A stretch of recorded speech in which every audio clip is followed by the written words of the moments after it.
Hello guys, so today we had a challenge in where my fridge ice maker was stuck pretty badly. It was stuck, so I opened it and I noticed, if you look down here, it's like a whole lump of ice formed. Here you can see it's a whole big lump of ice formed.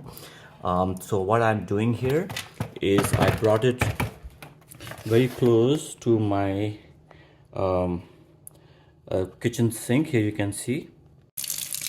So what happened here is I'm going to put a very hot water here, right in these holes here, right? And the hot water is actually, what it is doing is pushing all the ice down here. So you can see all the ice is melting, which was blocking the exit from where the ice cubes comes out, and now the exit is all nice and clean, and all the ice, it just turned into water and everything is out here. And I'm placing the ice system back here in the fridge, connecting back. It's already done. Here you can see it's clean.